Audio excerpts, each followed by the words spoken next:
this new Star Wars trilogy is not canon. I repeat, it is not canon at all. If you think the new Star Wars movies, if you think Disney Star Wars is even remotely to be taken seriously, you are not a true Star Wars fan. I'm sorry. Star Wars died in 2013 when George Lucas basically signed his soul away to sell off his prized possession, his art, his children, which was the Star Wars franchise. Now, a lot of you guys, let's go over the history of this because this is very sad. First of all, Disney's first action handling Star Wars was to get rid of all the source material. And then when they make the movies and it turns out to be bad and the trilogy turns out to be awful, they all of a sudden say, oh, there was no source material to go on. That's what Kathleen Kennedy has been saying. She said, oh, there was no source material. Are you dumb? You got rid of the source material. You got rid of all the source material. There was literally more source material for Star Wars than any other franchise in the history of Earth, okay? You had boatloads of books, novels, a whole host of different material to go on. And instead you just say, oh, we'll just scrap it and we'll just start fresh. It's not in the direction we want this Disney Star Wars to go. And a lot of people just said, oh, fine. Disney has a good grand plan for these next 3 movies. The prequels were bad. That was a narrative. They said the prequels were bad. And in order to move ourselves from the prequels, we'll instead start fresh. And a lot of people just went along with that. I, for one, from the very beginning, never went along with it. I said The Force Awakens will be bad. I said Disney Star Wars, it's not going to be good. I said that from the very beginning, and I got hundreds of thousands of dislikes throughout all my videos just speaking out. And now here we are 6 years later, and I was right. I was correct. Why? Because I can see through the lies of Disney. They are manipulating you. They are selling you a lie, which is this new Disneyfied version of Star Wars that's being marketed towards brain-dead idiots that aren't Star Wars fans, never were Star Wars fans. They were just bandwagons that didn't actually read any of the EU books, didn't actually get invested in the characters, the expanded universe, and they might have saw a movie or two and they're somewhat familiar with the Star Wars universe. But to the people who actually invested into the books, the stories, the games, you knew from the very beginning that this very fact of them removing the EU, that is the main problem with Disney EU Star Wars. It's that it's not even Star Wars. You can't simply retcon. I'm not talking about 1 book or 2 books. I'm talking about all of it. They retcon everything. They retcon the Old Republic. They retcon the Jedi Outcast, Jedi Academy games. They retcon all of the comics, all the books. They retcon everything that was Star Wars. From the very beginning, they were going against everything Star Wars was. And yet, you guys still gave Disney billions of dollars when The Force Awakens released. You guys still cheered it like it was the best thing ever. I think it got like a 94% on Rotten Tomatoes, which is absurd. It's absolutely absurd how this movie got such a high rating upon release. And of course, the ratings dropped after people stopped being overwhelmed and influenced by nostalgia, because people are weak-minded in today's world and they can't think for themselves and they can't actually watch the movie through nostalgia goggles, through hype goggles, and they actually post their stupid opinions online, even though they're weak-minded, and people listen to other weak-minded people. And that is the result of this. It's no longer about art, it's about consumerism. That is all Disney Star Wars is about. It's about selling a product. It doesn't matter if it's good or not. It's just about marketing and getting your product on the shelves. It's about getting people in theaters with hype, with bringing back old characters, even if it doesn't make any sense. Bringing back Palpatine, even if it doesn't make any sense. Bringing back Lando, even if it doesn't make any sense. Bringing back Han, even if it doesn't make any sense. Bringing back Luke, shoehorning him into the movie, even if it doesn't make any sense. Luke, he's a hermit on an island for some reason.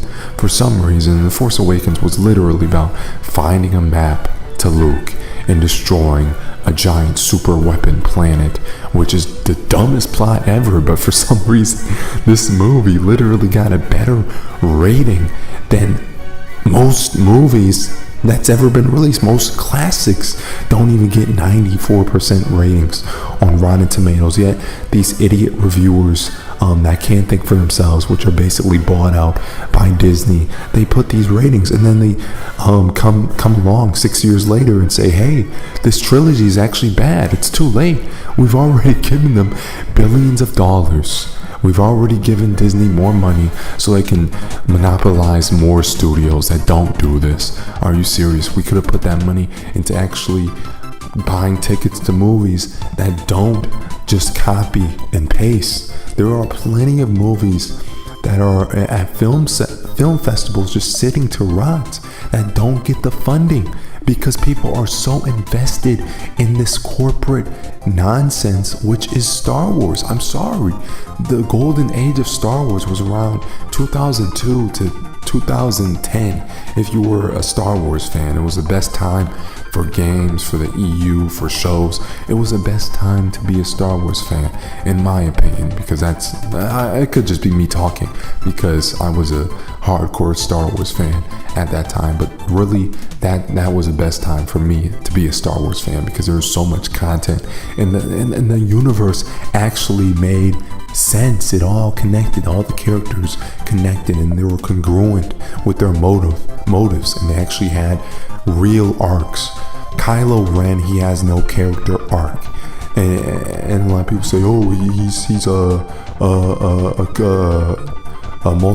multi-dimensional character. No, his character is literally one-dimensional. He's just there so he turns good at the end to give Rey something to do, and Rey is the perfect character, so she needs something to do.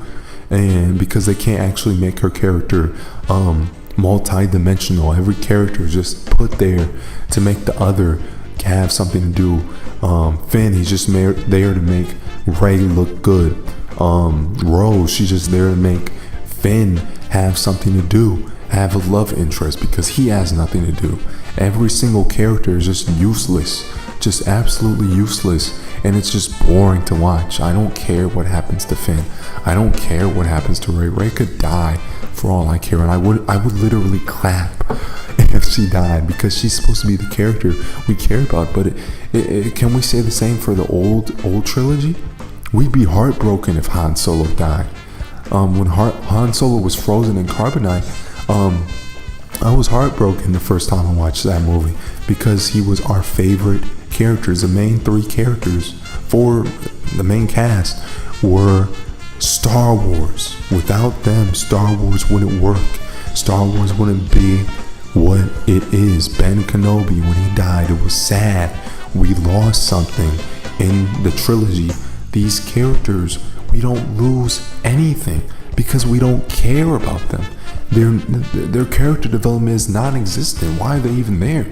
The First Order doesn't make any sense. I mean, how could you just destroy the Empire, destroy the leader of the Empire? The Empire is literally just done for in Return of the Jedi. Then they come back and now they have the funding to build a super weapon planet? Do you understand how many years that would take to build a super weapon planet? Didn't it take the Empire like 20 years to make the Death Star? So why is this low budget Empire all of a sudden having the resources to build giant planet-sized, not moon-sized, planet-sized super weapons? Like, seriously, I can go on and on. I mean, I've already covered this a billion times, but this movie, it's just regurgitating the same nonsense that we've already seen, the same crap. I mean, every movie reintroduces one original trilogy character in order to get suckers into the theater. and they ultimately just end up ruining those characters. I mean, Leia, they ruined Leia. Not only does she not make any sense because she did that little, her powers aren't even consistent anymore. One minute she's an old lady, the next minute she's floating through space like some sort of god. Okay, these aren't even real force powers. I mean, Jedi can't breathe through space. They can't survive freaking explosions. Okay, that just ruins the whole sort of danger factor to being Jedi. I mean, imagine if Luke wasn't at danger throughout the entire original trilogy because the Force is that powerful. No, the Force is powerful, but doesn't make you a freaking superhuman. Okay, I mean, it does make you a superhuman, but it doesn't make you invincible. Okay, and it just ruins that because Rey, she's basically so powerful that nothing can even harm her. Who's gonna harm Rey? I mean, she already basically beat Kylo Ren. She already basically beat Snoke. She already beat everything. There's nothing to challenge her. So now they're shoehorning the Emperor in or Palpatine, and it's not gonna make any sense. How do you survive the Death Star? Why are we just popping out old characters out of nowhere? Is there no sort of congruency to this? I mean, the original EU, they said Palpatine died, but he was reincarnated. And that makes sense because Jedi are able to have afterlives and stuff. So maybe Palpatine found out how to find a new body or whatever. And it actually makes sense. They actually wrote it so that makes sense because he had different host bodies. But this just Palpatine popping up out of nowhere, and he has his original body, his original face and everything. Like, come on. It doesn't make any sense. It's just so obvious. They're not doing it to make a good movie. They're doing it so that people will have excitement for this movie because nobody's excited about the new characters. So they have to keep bringing back the new characters, and it's boring, annoying, and it's shameful.